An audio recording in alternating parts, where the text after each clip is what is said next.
Hi, good morning, one and all present here. I'm Kirtana, working as an assistant professor in the Department of Computer Science and Engineering, and it is a great honor for me to introduce and welcome our chief guest, Dr. Ferdin Joe Joseph, this morning. He is a lecturer in data science and analytics and information technology, working in Thai Net Institute of Technology, Thailand. And he has completed his PhD in computer science and information systems, National Institute of Development Administration, Bangkok. He has published many journals related to machine learning, IoT, and data science. Also, he published a book called Computer Graphic, a laboratory course in the year 2014. And on behalf of our management and department, once again, I welcome you, sir, and I request you to take over the session.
Is my screen visible? Yes, sir. Visible. Okay. First of all, I have a small request for those who are watching this presentation from outside or some open space where you have exposure to people other than your family members or those who are in quarantine.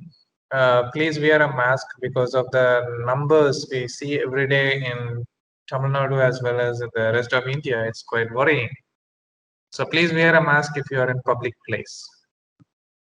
So my topic is on smart contracts. I used to teach this as one of my lectures in the blockchain technology course, which I teach for the bachelor's degree students. So when you see about the pictures over here, today what I'm going to give is like a brief introduction about the smart contracts, and then I will tell you about some kind of testnets available for where you can try to implement your smart contracts. And then I will be explaining something like the use cases, like where it is widely used. And then I have a small app, a mobile app which uses smart contracts for the social media. So this picture, the first one is the land title deed in Thailand, and the second one is a land title deed in India. So these two, it's like for the land ownership. And there is one server which manages all these documents. And this is one document which is put between the tenant and the house owner. It's quite popular in house rental people. And this is for a mortgage, and this is for some other purpose. So if you see these contracts or agreements, there are some conditions. So these are like the land ownership documents, but still they have some conditions. Like for example, in Indian title deeds for the land, it will be mentioned something like if the government at any point wants that particular piece of land for some particular reasons or for its policy or for its uh, some kind of schemes, then the government can take over that land. So these kind of conditions will be there. So as long as that conditions are not met with, the person can enjoy the land. And then once that conditions are satisfied, then the government conditions will get triggered up, and they will take over the land. So this is like an automated process. So this is done in a centralized environment, and if you fake the document, then there are possibilities to create some ruckus in the land usage and its issues. Like there are so many issues possible when you fake these documents, and so many issues are happening, like land encroachment, and so many things are happening. So for all these things, we are having these smart contracts which can reduce the complexity. The smart contracts are like really smart enough to do it. So before going into the smart contract, I would like to share this tweet which was given by Edward Snowden. So he has given a tweet that Zcash is another one kind of cryptocurrency. Uh, so it is giving like one technology, as it is becoming an alternative to Bitcoin. So he's according to his opinion, Bitcoin is good, but it is not that safe and it is not private. So this is about Edward Snowden and what all he was exposing and what are the charges he was facing from United States of America. So now you can see like the statement he has given is like the Bitcoin won't last. So I in my first lecture on Monday, I have already told you that Bitcoin is not the only blockchain. Bitcoin is one of the network. It is like, for example, in KCG college, you have a computer lab in computer science department, and then you have some other computer lab with mechanical engineering for CAD CAM purpose or whatever it is. So these labs are separately connected to different subnets, and they are separate network. So Bitcoin is like the mechanical engineering lab, and there are so many other labs available. They also have different networks. Likewise, this Bitcoin is using one blockchain network. So he's saying like Bitcoin won't last, but the crypto is here to stay. That means all the remaining network is going to function. So if you have other blockchain network, it is going to be in functionality. So the end of Bitcoin is not going to mark the end of blockchain. So how it is? So we have to forget Bitcoin, and then it is the advent of this blockchain. So how all these are happening? What will be the resultant of the smart contracts? Like this is the evolution of human. Like we started from apes, like Homo habilis, and then you have Homo erectus and Homo sapiens in the Stone Age, and then the post-industrial Homo sapiens. So this is what we saw until the 20th century. So this is the normal evolution which is given by Charles Darwin.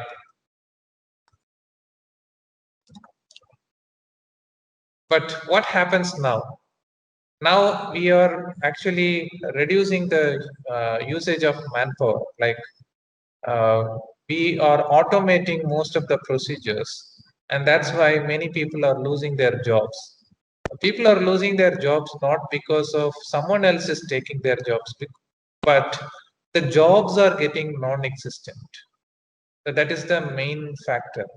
So here I am giving like two factors, like two category of people who will be possible in 2000, in uh, 21st century.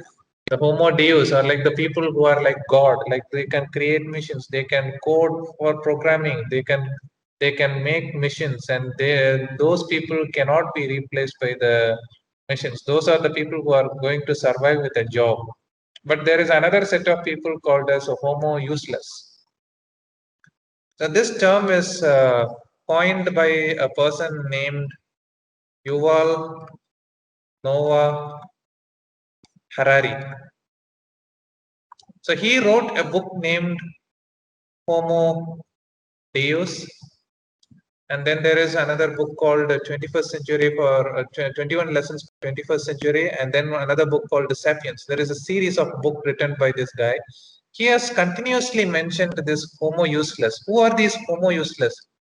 Those who are going for a job which can be easily replaced by the machines. So this is going to happen in the 21st century. If those governments are able to give a minimum income to save these people, then they can survive. Otherwise, their lives are going to be miserable. This is the reality of this 21st century. So being computer scientist, you are able to create some missions, or if you are able to do the task which a machine cannot do, then you can survive and you can be a homo deus. Whether it is to be a homo deus or homo useless, it's in your hands. So now I'm going to say how this smart contracts are getting into the implementation, and it is going to affect this homo deus and homo useless. So we all know that someone is talking, so should I wait? Okay. Next. Okay, so we all know about the smart cities have been developed nowadays. Like, what if we have smart houses instead of smart city? Like, we have so many systems, like the rental systems, or like the Oyo type reservation systems, or like the Airbnb, and all these things are like the reservation based on some websites. But what if we implement something like a smart agreement between the customer and the owner of the property? Then we can use these smart houses. And then about the smart cars, this is going to reduce the usage of car drivers. You will be having automated driving. So in that case, the customer will be interacting with the car using some kind of smart code, which will enable them to receive and send some financial transactions. And that's how it works with the cars. So these are all the factors which influence when you have an fully implemented smart city. And about the taxation, rather than you have some auditors in between, you have some financial advisors in between, you remove those people and you directly interact with the server and you pay the money whichever you want to pay. So these people who are doing the manual jobs are going to lose their jobs. Like when I will come from the beginning, like um, the people who are for the smart houses, the people who are acting as an agent to get you the houses list, and the people who are acting as the front office assistant, these people are going to lose their jobs when smart houses happen. And in smart cars, the car taxi drivers are going to lose their jobs. And in taxation, the financial advisors or the auditors, they are going to lose their jobs because of the implementation of smart contracts. So modern transactions in the smart city, which I have mentioned before, they need a new approach of interaction. So for that interaction, we use certain technologies like cryptocurrencies, Internet of Things, mission-to-mission technologies, and then artificial general intelligence. So in general, we use artificial intelligence to do all these things, and these are all the tasks which are done by machines to replace the humans. So now you can imagine how many people are losing their jobs and what is the purpose of them to lose their jobs. The smart contract comes into the picture now. So in general, it is an agreement between two or more parties creating obligations that are enforceable, otherwise recognizable at law. So there will be like some conditions in the agreement between two or more parties, and they are enforceable and recognizable. Who actually created this smart contracts? It was developed in 1997 itself by a person named Nick Szabo. According to Nick Szabo, smart contract is defined as a computerized transaction protocol that executes the terms in a contract. This is very important. It will just execute the terms of a contract. In the traditional contract also we have some set of conditions, and that will be executed by both the parties. But this is like fully computerized. You don't need to have someone to check whether that conditions are followed or not. So this is an automated procedure, and the smart contract is a set of code which will try to find out whether the set of conditions are being satisfied or not. Once the conditions are satisfied, the contract, that is a set of code in the system, will execute to satisfy the contract. The general objectives are to satisfy the conditions such as payment terms, confidentiality, and enforcement. And then there will be like minimal need for trusted intermediaries. Like for example, in the past, you need like for a system like Airbnb, you need 50 people, then you can downsize the number of employees to 5 people. And these 5 people, essentially, they should have a skill that they cannot be replaced by these smart contracts or any other advanced technologies. So the economic goals include the lowering of fraud loss, arbitration, and enforcement costs, and other transaction costs. So the specific definition of smart contract in technical terms, it is a secure and unstoppable computer program. So this is what we have to keep in mind. It is an unstoppable computer code. It's an auto exe form. So you will have that script running 24/7 for 365 days a year, and it will keep checking for the conditions. Once the conditions are met, it will immediately execute. It will have the conditions representing the agreement, and once that conditions are met, it will automatically execute and it will enforce the system. So this is how a smart contract works in blockchain. I'm explaining about the need for smart contract. First, there are two set of needs. First is efficiency. Normally, when you have some people to work as front office in an Airbnb property or some hotel, you can be sure like the person will be working for you. At the same time, they will have their own discretion, and they may even sometimes misbehave to the customers. So that time you may lose the people. But in the case of smart contract, the system is more transparent. Once the conditions are satisfied, then definitely somebody needs to be muted. Okay.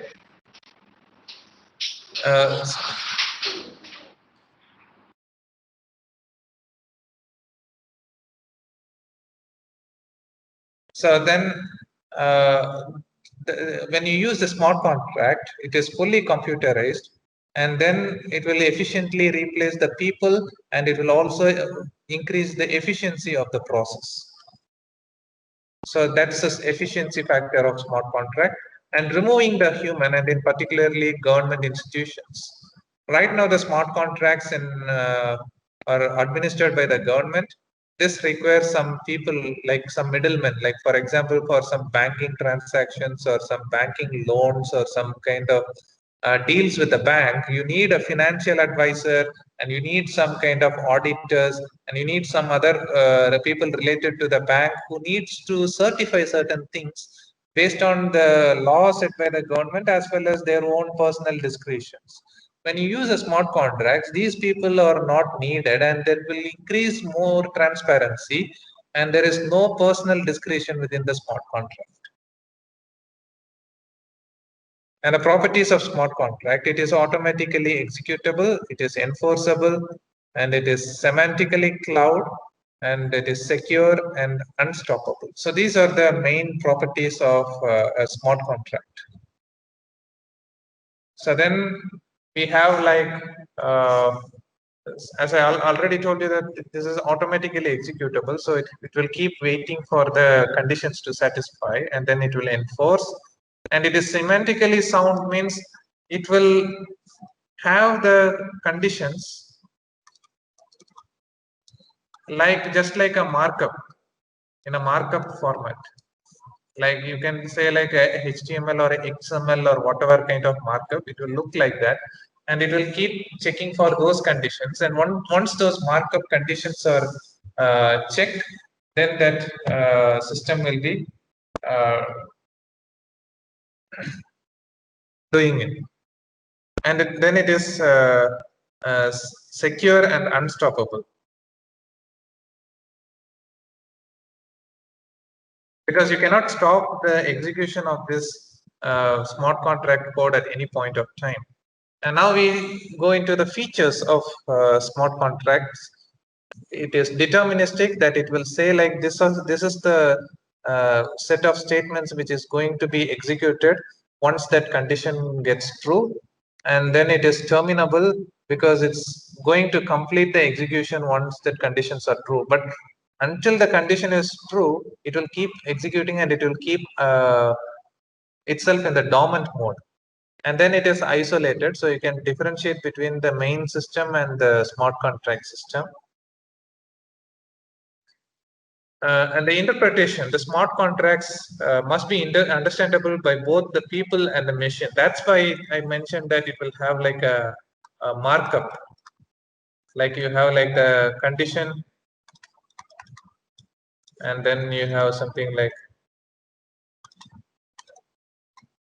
and then you will have some set of statements. The same like that, you will have something like a pseudocode, and you keep it like that way so that people, if they read that set of conditions, they will be able to understand. And when the machine also parses these set of markups, then they will also be able to read the conditions. It is not exactly going to be like this. It will be looking something different, but it will be understandable by both the general people as well as the machine. That doesn't mean that the whole code of the smart contract system will be understandable by the people. Only those conditions will be made understandable for the people. So prior to learn about smart contracts, we need to know about something called as Ricardian contracts. So this Ricardian contract was invented by Ian Grigg. So this Ricardian contract will explain the real principle behind the smart contracts. Ricardian contracts was proposed in the late 1990s, and it was used for bond trading or payment system in called Ricardo. So Ricardo is a payment system. So for that system, they were using this bond trading. So for that purpose, they created some kind of e-certificate, like something like SSL, you can imagine. So that certificate will have some set of conditions to have the trading things to happen. So once that conditions are satisfied, then the bond trading will get affected. The contract offered by an issuer to the holders, the valuable right held by the holders and managed by the issuer. Easily it is readable by the people because it is written like a contract on a paper, just like the markup which I mentioned earlier. And it is readable by the programs, and it is parsable like a database. So it is obvious that it is going to look like an XML data, and it is parsable. Like if you use some kind of XML parsers or some markup parsers, then it is easily readable by the programs, and then it is digitally signed, and it will carry some kind of hash value which is peculiar to that particular contract, and it will carry the key and the server information, and it is allied with a unique and secure identifier. So these are the properties of Ricardian contracts.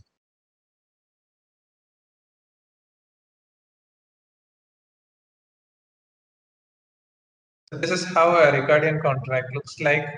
You have the written contract in a legal prose, some kind of machine readable tags, that is the markup tags, and then you use a message digest function. So this will be converted to a hash, a hash or a secure identifier. Whatever, I think you would have learned about the primitives of cryptography in the second lecture. So you know how this long text is converted to a fixed length hash value.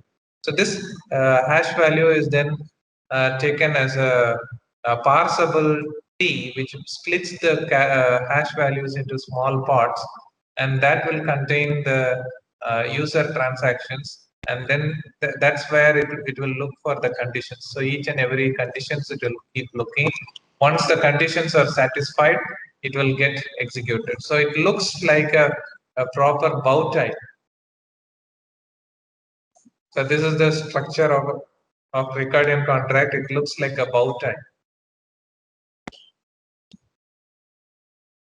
So that's why we call this Ricardian contract as a bow tie diagram. When we think about both smart contracts and Ricardian contracts, Ricardian bonds will have semantic richness. That is, it is more understandable by the people. And when it comes to the smartness, it is less. But in the case of the normal crypto scripts, which are using the smart contracts,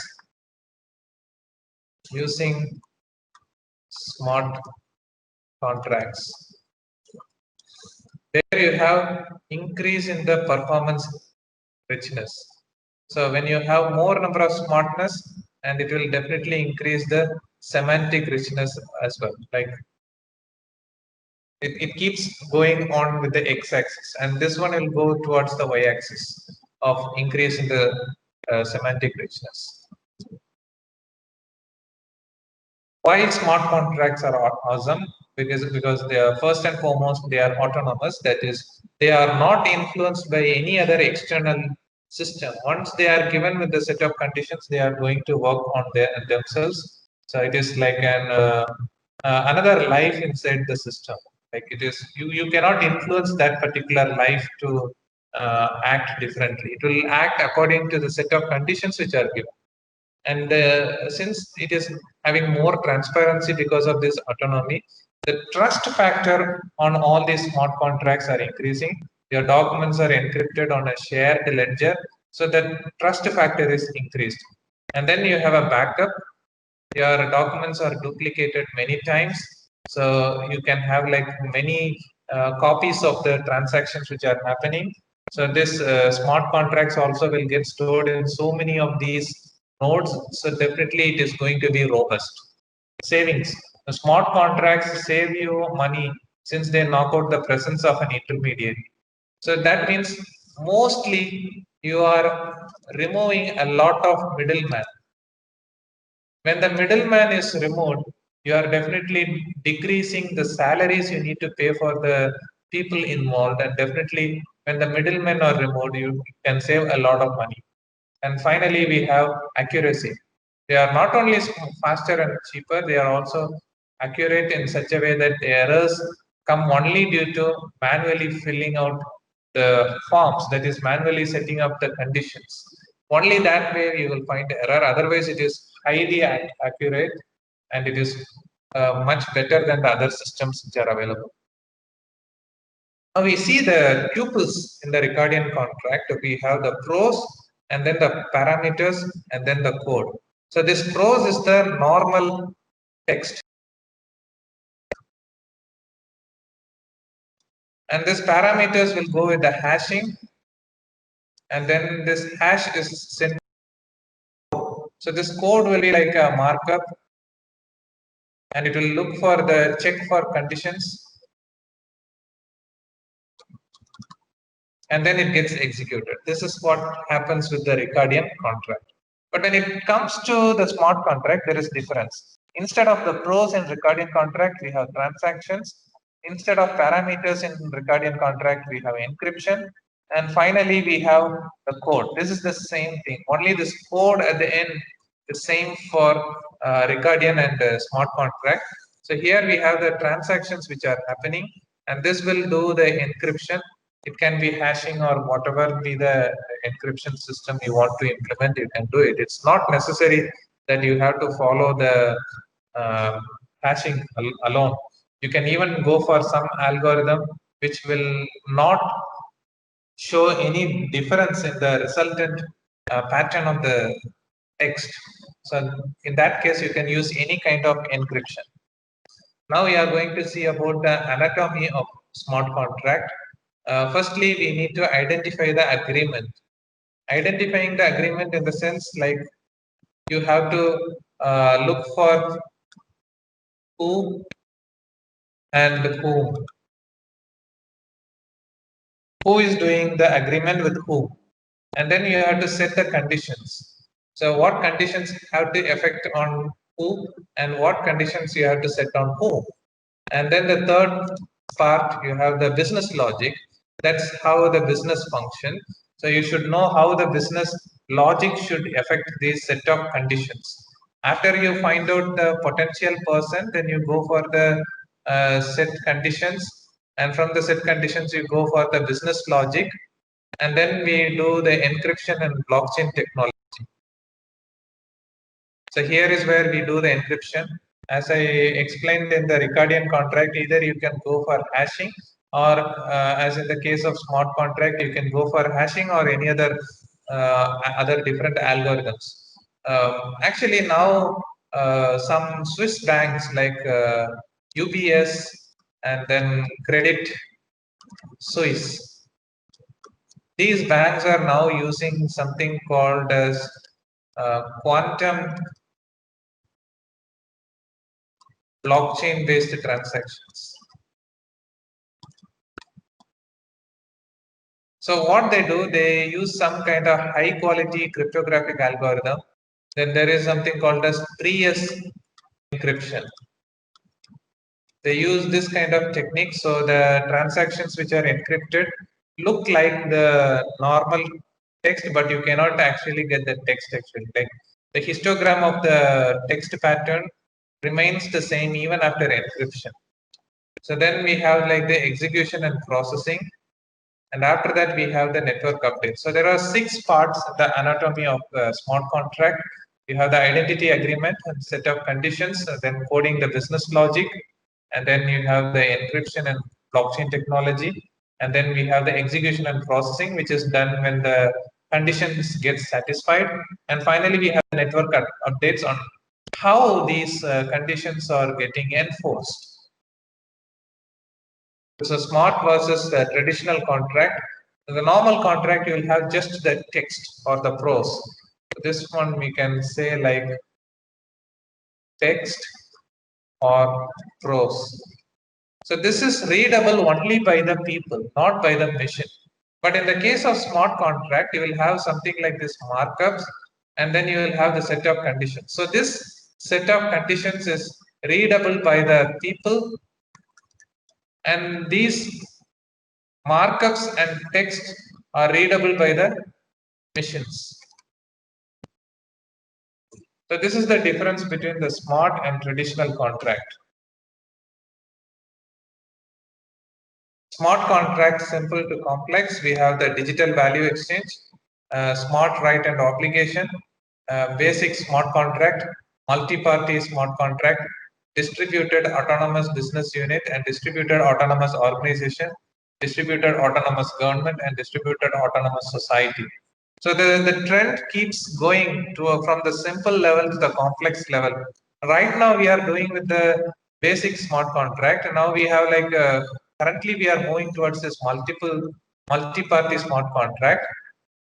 So this is we call as DAB, distributed autonomous business unit, and this is the next step, distributed autonomous organization, and then distributed autonomous government is the next, and then finally we go for distributed autonomous society.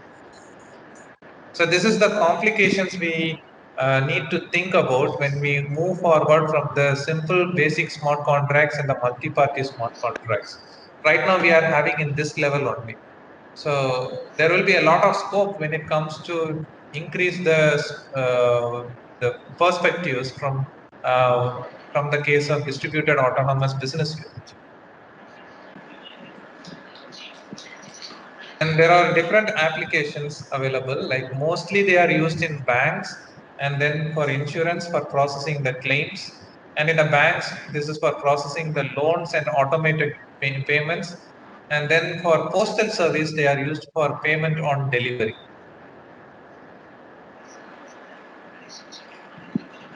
Smart contract. Someone needs to be muted. It's quite noisy for me.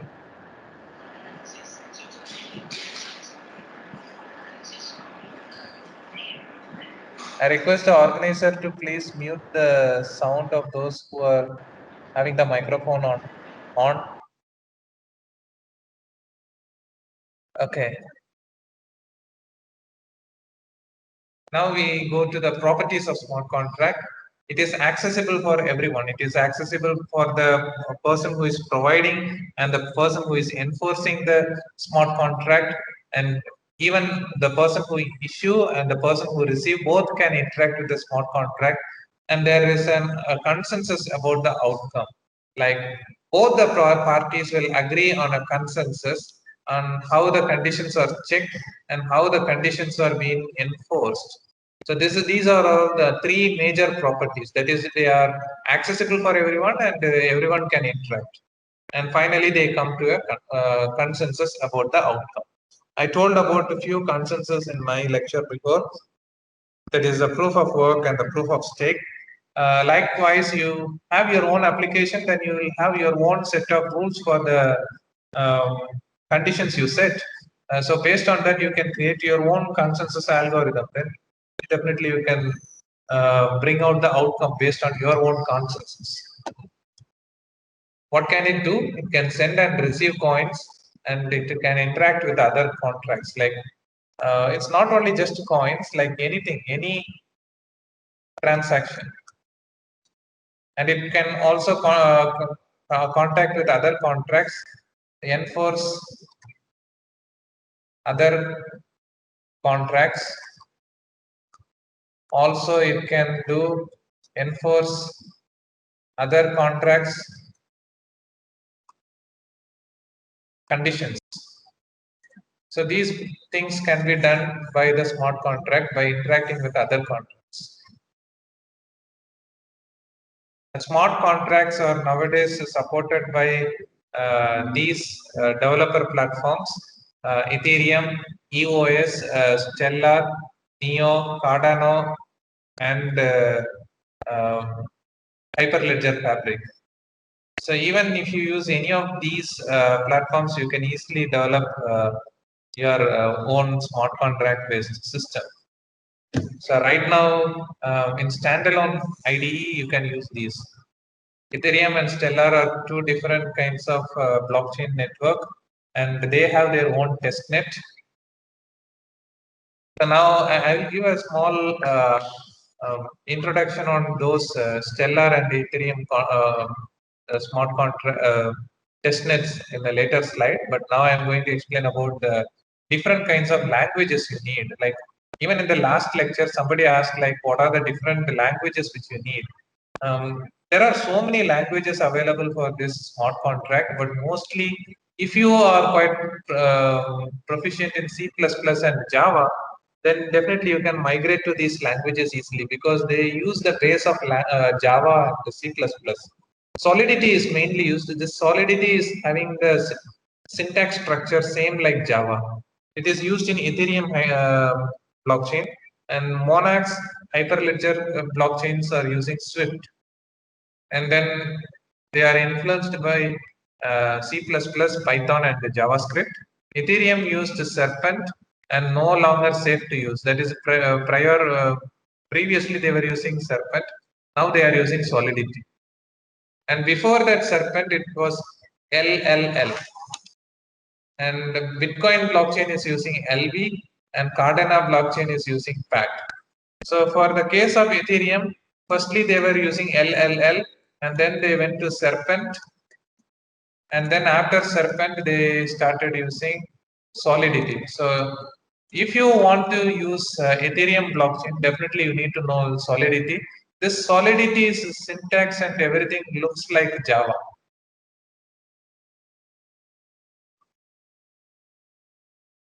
And what are the future languages of smart contracts? The smart contracts of Ethereum, they are trying to use another new language which they have developed, Viper and Flint.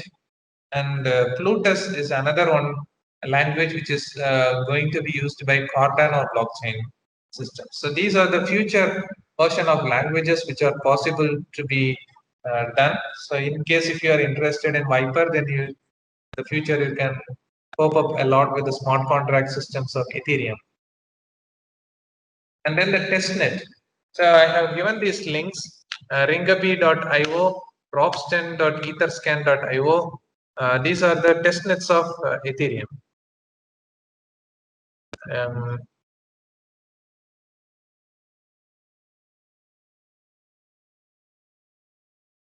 Ringaby.io. So it shows something like this, and so many people are using this testnet, and you can see like what are the different users and what are their hash values and how much time they are using, and it keeps updating all the time, like their usage statistics, everything will be there. So if you, this is the network stat, and you can even go for the block explorer and see like how the blocks are being organized.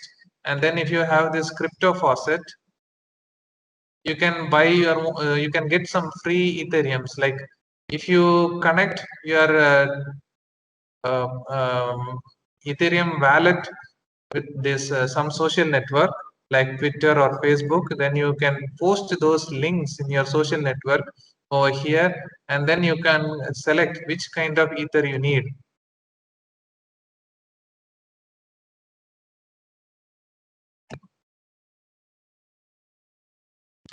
So if you click on this, then they will give some Ethereum. Like you can see, like people getting their own set of crypto coins. So this is for experimental purpose, and this is not possible to be transacted between any real transaction because it is already marked as some research purpose coins, and that's why the people are using it. So just to give something, and then you select 3 ethers for 8 hours, or you want to use for 1 day for 7.5 ethers, or for 3 days you want to use 18.75 ethers. So these ethers are the tokens which are used in Ethereum blockchain, and those are actually renamed in the name of different coins like Ethereum coin or something like that. So these ethers are having different parameters. And then we have this Ropsten. Ropsten.etherscan.io. So they also have their own set of testnet. So here, if you want to have tokens, you can click on this view tokens, and then it shows like you want to get the token from ethereum.org for token contracts. So you can go here. So this is the developer website of Ethereum. So you can get your coins from this website actually. And then for Stellar, I told you about the Ethereum blockchain. Now we have this Stellar. Stellar has something called as laboratory.stellar.org.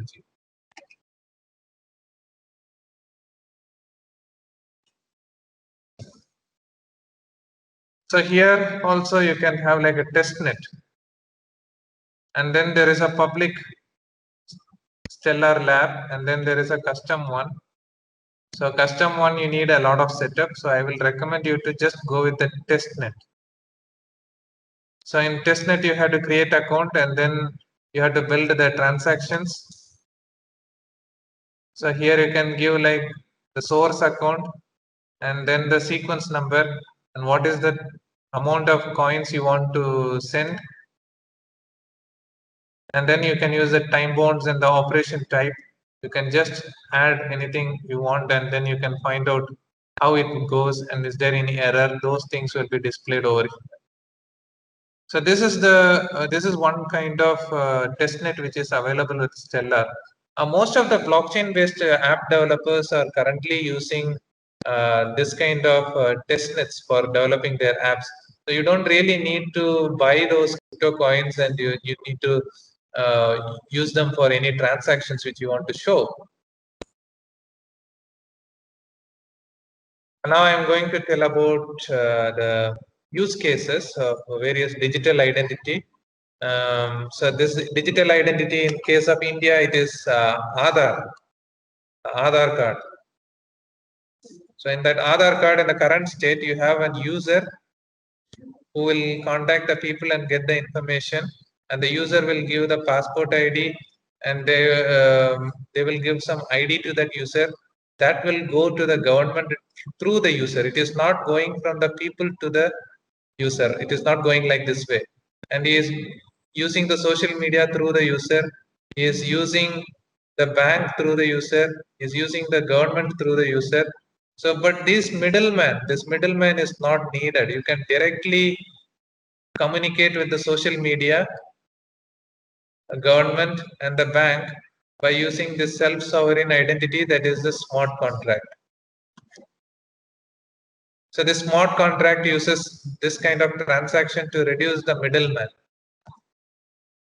And then for maintaining the government records, so here also we can see like the bank's lawyer and the agent, they are needed in the current state as well as in the future state. But in the case of the current state, the uniform code filing is not needed. Instead of this filling of form, we got the smart contracts, which reduces the task of all this. So it is automating.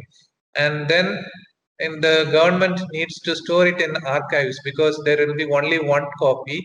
But in the case of blockchain, there will be multiple copies. So you really don't need this. So the thing is between the registered agent and the state government, in between you will form a smart contract. This is how the use cases with the government record works. So I told about the Aadhaar card and then this government records, and now with the securities. Now we can just compare the current and the future state. Like it's much simplified. Actually, in the current state, this issuer and the investor are the people who needs to directly contact with each other. But instead, they are having some company in between, some custodian, sub-custodian. All these people are unnecessary. So we are just replacing these with the smart contracts in the form of security. I'm sorry.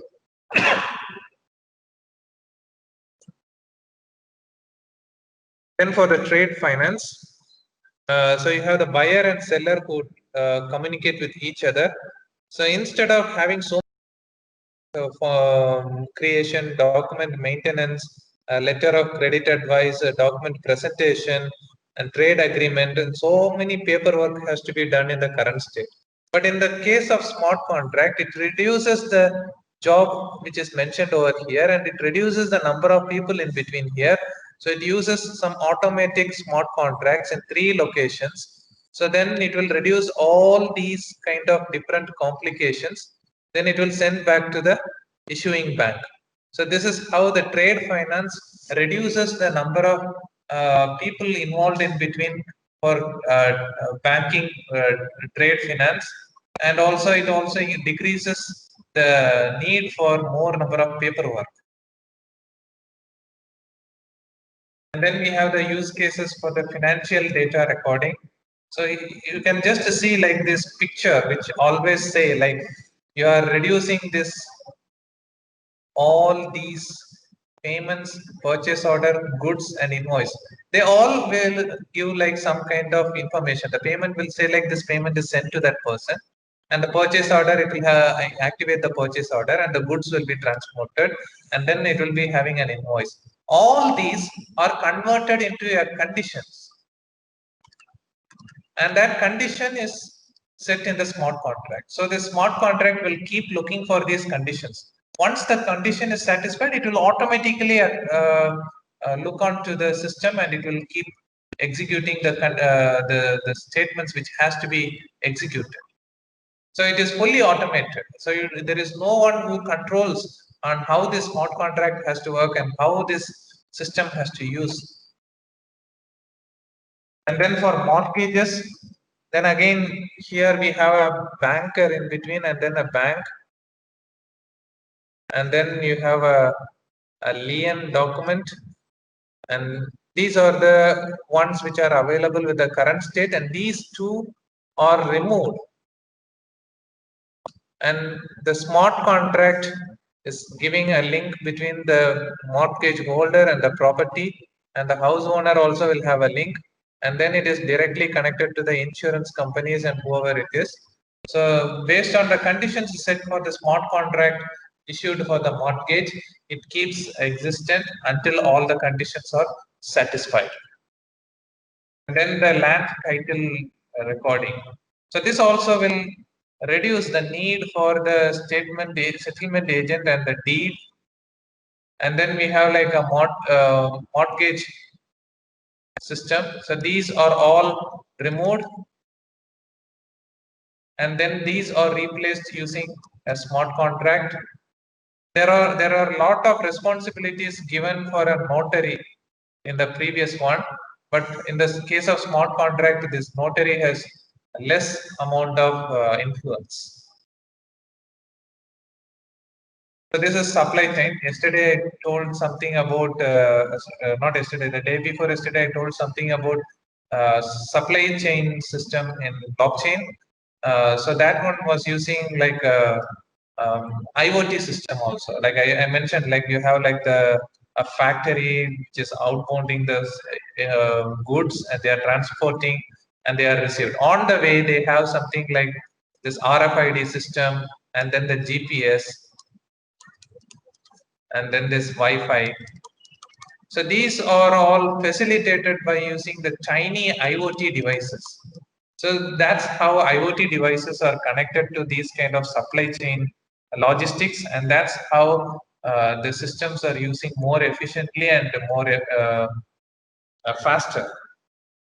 So all these, the store, and then this transit, and then the outbound, all these are replaced into a smart contract. So you have this barcode scan and the global positioning system and RFID from those IoT devices which are connected to the assets and the goods are affected in the smart contract. So it will keep looking for the conditions. First condition may be from the barcode scan, and the second condition from the RFID, and the next one is from the global positioning system. So this is how the smart contract will decrease the usage of so many logistics in supply chain. And then in insurance you need a lot of middlemen in the current scenario. You need a insurance adjuster and insurance agent, something like that, and then you need a lot of very little amount of interaction with the police, because these are the people who really needs to investigate the real repair which has happened with the vehicle, and they have to give some information like how genuine is the claim and how fake it is. So these people in the current scenario, they are given with a less number of responsibilities. But in the case of insurance for smart contract, it will be affected by using a smart contract, and that smart contract will be connected to the police as well as the accident spot, and it will automatically execute everything. So in short, all these cases of smart contracts in blockchain, they use auto exe. So it will automatically execute when the condition gets true. Here I would like to recommend you to try to audit this app. This app is quite cool, and this uses blockchain and smart contracts, and it is given like is using like blockchain based system, and you can earn coins for every interaction between the users.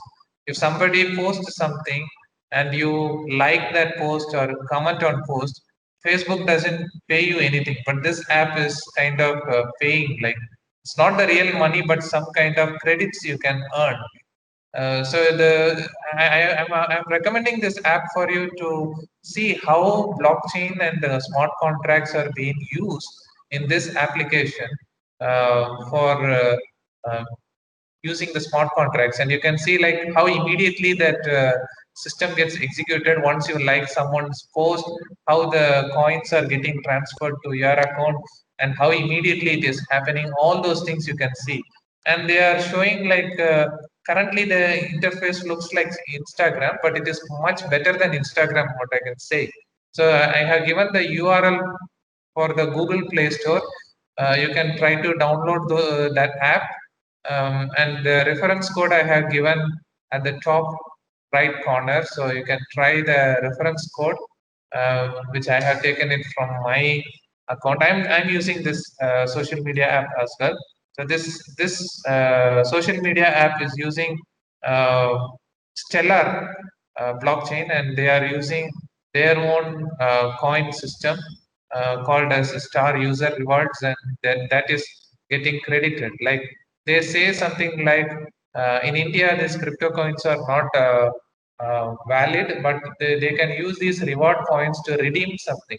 Like for example, some kind of offers or some promotions, then you can use the in-app purchases. You can use these coins to purchase something you want. It's an app. But those countries which are allowing the crypto coins, they can convert this star user rewards to some other crypto coins, and then they can monetize it. So this is one of the features which are available with this smart chat which I have found. It's quite cool to use, and I would recommend you to download this app and try to audit for some days. Then you will understand how this happens and how it works. And if you want to have the referral ID, I just put it on the screen over here, so you can take a note of this. Or at the end of the presentation, I can even post it in the chat.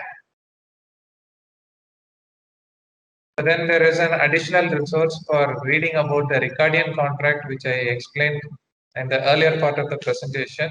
So this is the link.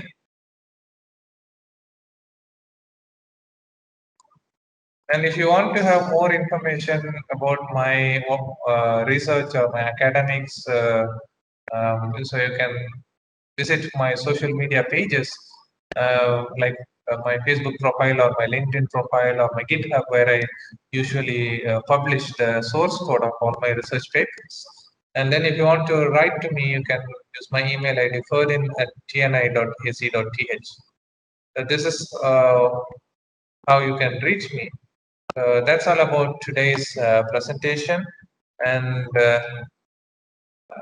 I hope you understand something about the smart contracts. And if you have any questions, please share it in the comment box.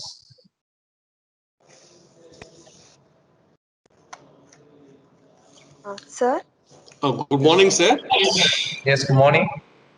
Sir, it was a very wonderful and eye-opening inputs regarding the implementation of smart contracts, sir. I am very much thankful to you. And I have a question. Can we implement the smart contract for implementation of privacy and other contractual terms implementation in case of cloud computing, sir? Yeah, actually, it can be done. There is something called as blockchain as a service. Okay. I don't know the person who is responsible for telling you about the infrastructure of blockchain-based system. They should have told you about this. Let me write it down for you. Okay. We call it as blockchain as a service. So in that case, you have all the softwares in the cloud systems. Fine, it sir. is available in AWS, and it is available in Alibaba, and even it is available in Google Cloud. I'm not sure about this, but AWS is having this kind of system. So you can try for a blockchain as a service, or in short, they call it as BaaS. So you can use this kind of service for using the cloud-based systems for smart contracts. Sir, like a concept like a software-defined radio networks, can we think of smart contracts over the hardware to make the suitable allocation of resources for some applications, sir? I'm actually not sure about the radio network which you are mentioning, but it is definitely useful for any hardware. Like for example, last year some of my students gave a pitching of idea. Like they used some smart contracts to control the doors of some hotel rooms reserved. Like if the person has enabled the smart contract and he has paid enough, then the smart contract gets executed. And by using the IoT devices, that smart contract gets executed and the door gets open, something like that. So definitely in your system also, if it is related to something with the hardware, then the smart contract with the implementation of IoT devices, definitely you can implement it. Thank you very much, sir. You're welcome.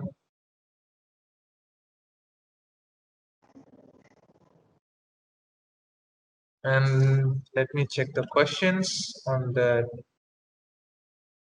Okay. I think it's Dr. Arun Kumar. I have answered your questions. And then it says D. Devi, what is the major role smart contracts in blockchain technology? So actually, like when you think about Bitcoins, you need some miners to verify the transactions and you need a lot of nodes to do it. But smart contracts are reducing the need for the miners and those kind of people. And it is actually doing automated, and it is of course doing in the distributed environment, but it is having more amount of transparency than the normal blockchain based system. So when it implemented by smart contracts, it's getting much better. So that is the major role of smart contracts in blockchain technology. And healthcare will use smart contracts or not. Okay, I'll listen to Dr. Arun Kumar, please.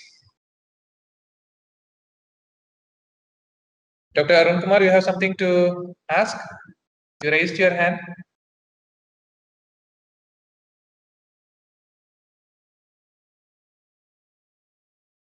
I think you can unmute yourself and you can ask me. You are muted actually.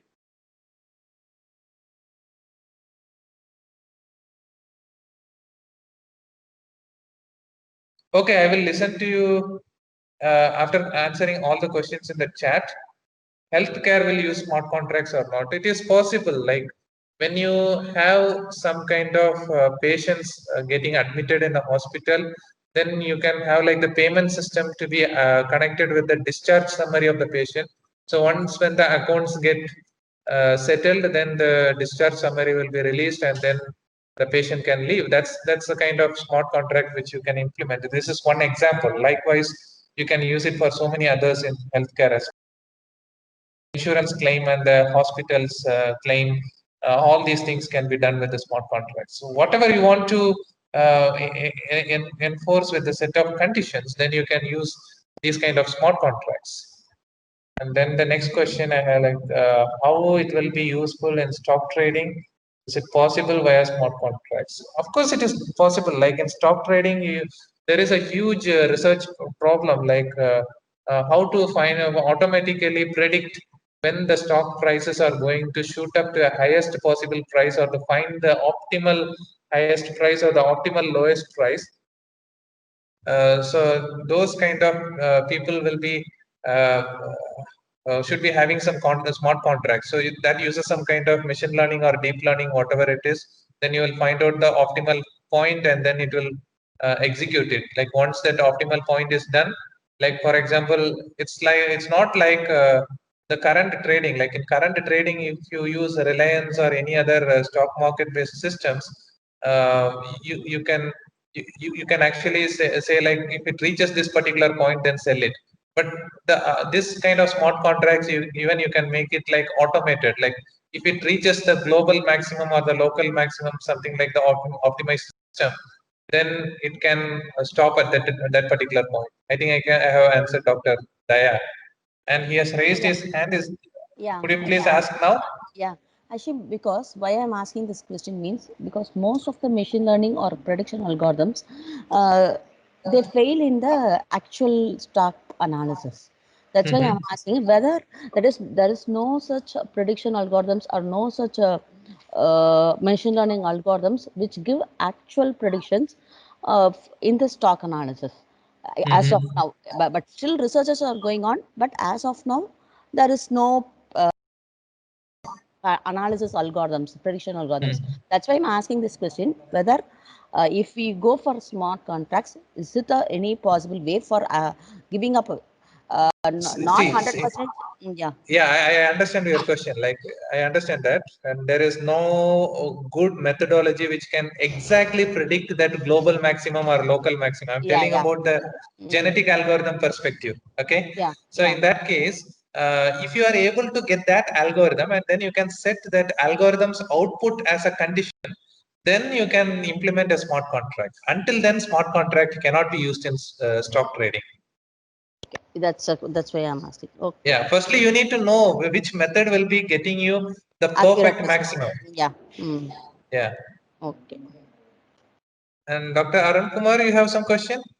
Sir, yes, sir. Actually, the smart, I have a question. Can we have smart contracts for ensuring multiple smart contract implementation? For example, if the government wants to give the Ayushman card implemented as part of the healthcare, then they may want hospital to involve in that, and some drugs supplier has to involve in that. So multiple business organization or multiple department has to involve in that to successfully offer the health economical benefit to a needy person or to the actual true person, the patient. In that case, can we have smart contracts for ensuring multiple smart contract implementation?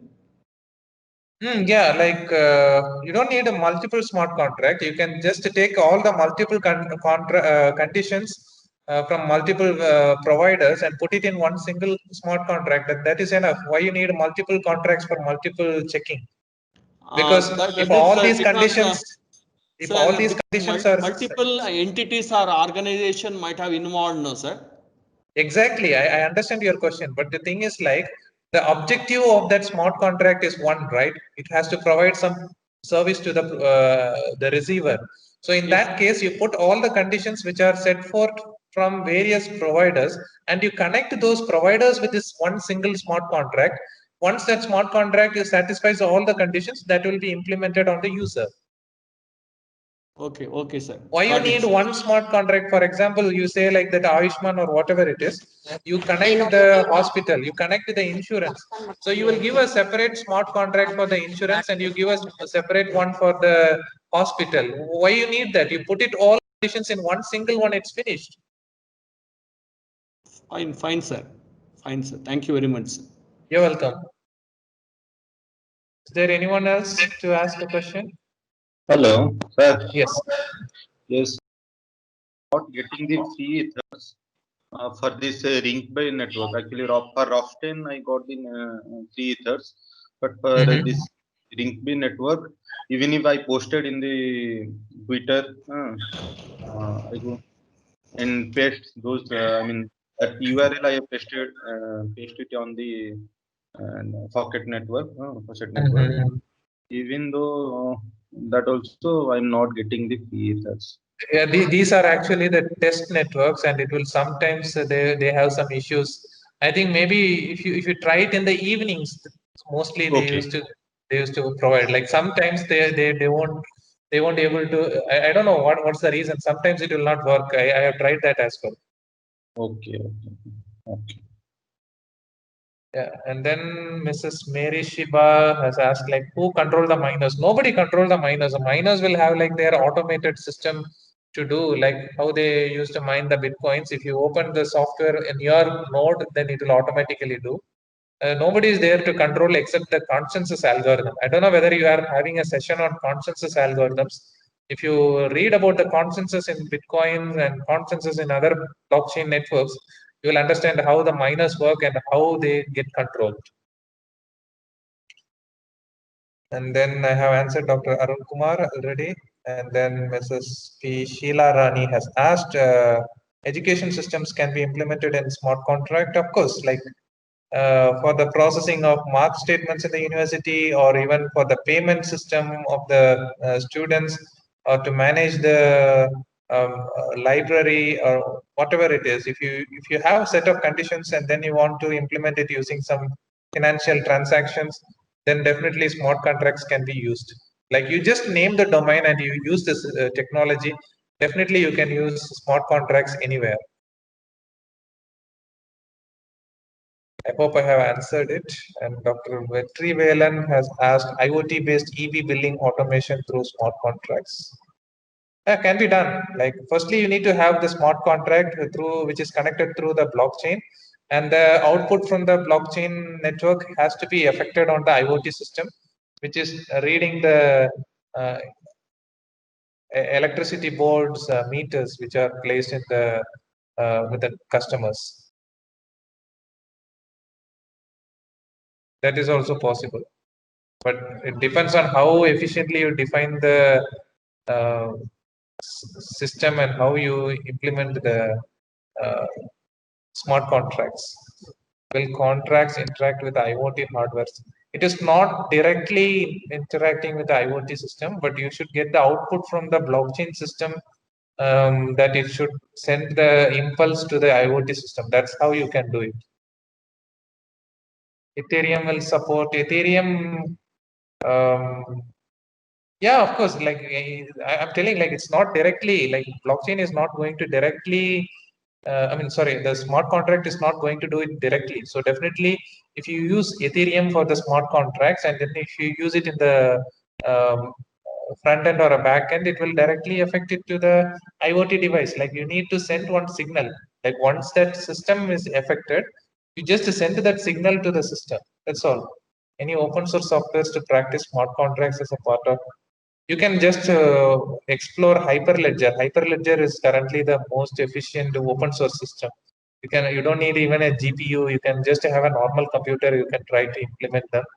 The coding also is not so complicated. You can try with some JavaScript kind of thing also possible. I hope you understand that. And is there any other questions?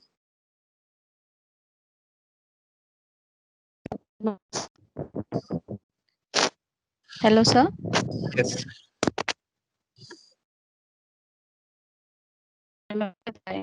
Session.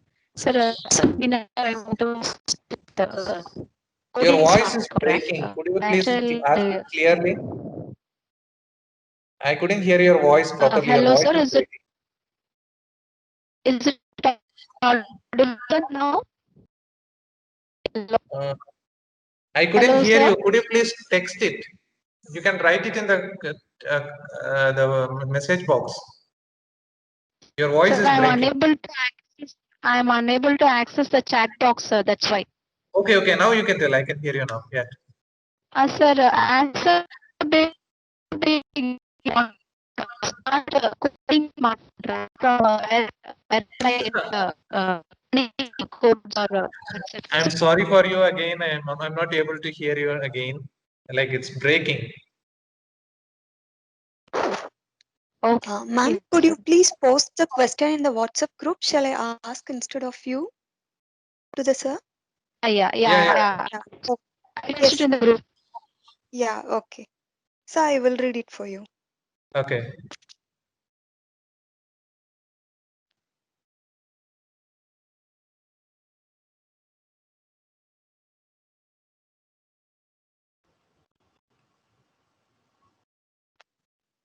Hello, sir. Yes. Yeah, I'm a research guide, and one of my student is working on the ticketing system. That is online ticketing for movies or any events. For that purpose, we are using for the security and all this encryptions and all. We are using this. That means using the blockchain technology. We are making the robust this ticketing system. So, shall we go for the smart contract for that, or? Yeah, it's better to go for a smart contract, because for online ticketing system, you need to work on the number of people who are accessing the database at the same time, right? So Yeah. if you keep on looking for so much of nodes to verify, then it will decrease the scalability of the ticketing system. So definitely smart contracts could be efficient in that case. Okay, yeah, sir. Thank you. Thank you. You're welcome.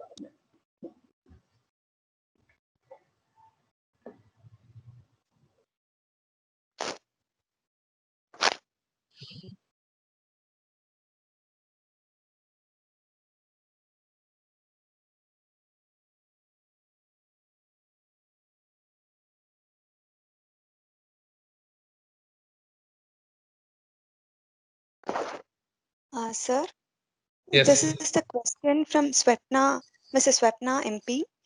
And as a beginner, from where can I get the learning materials for smart contract to develop a contract? There are so many YouTube tutorials. Firstly, you start with the YouTube tutorials. It's much better rather than searching for some online courses. They will start with some hello world, some basic on how to transmit the conditions from one smart contract between one user to another user. You can try some YouTube tutorials are available. Okay, sir. Thank you, sir. Yeah, like just search like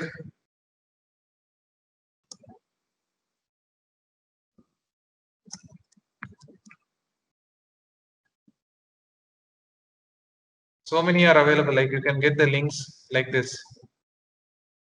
Even with the Solidity itself.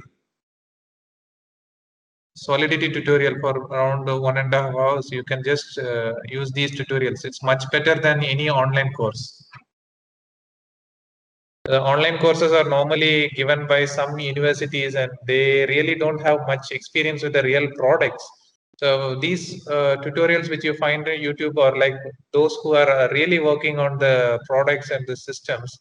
So definitely you will have a real-time experience. So that's what I can recommend. Okay. Sir. Thank you, sir. Thanks a lot, sir. You're welcome. Okay, sir. Any other questions from the participants? Shall we conclude the session?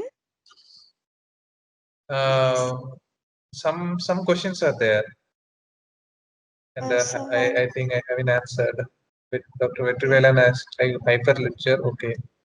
Why we are using smart contract in blockchain? Smart contract is the current generation of implementation system in blockchain. Previously, when we are having like Bitcoins, we don't have the smart contracts. Right now, if I don't know whether the person who taught handled the history of blockchain taught about the generations of blockchain. There are some kind of generation. The first generation just uses the normal blockchain, then uses the second generation, which uses um, uh, the nodal networks, and then the third generation we use the smart contracts, and the fourth generation we have the distributed applications.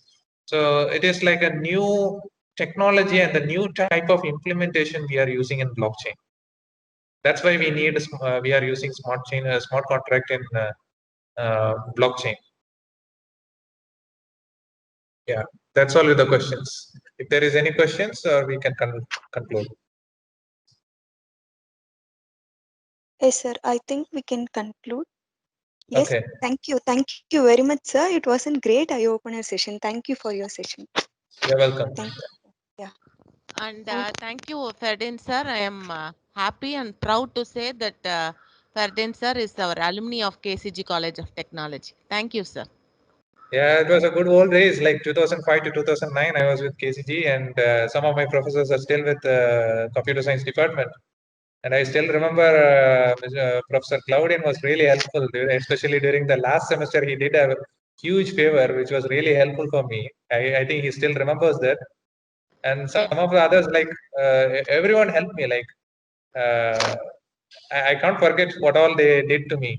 Yeah, thank you so much, and that's a wonderful time I spent with you all. And thank you so much. Yeah. Thank you, sir. Welcome back. Yeah, thank you. Thank you. May I leave now? Yes, sir. Sure. Thank Okay. you. Thank you. See you in another time. Yes, sir. Yes.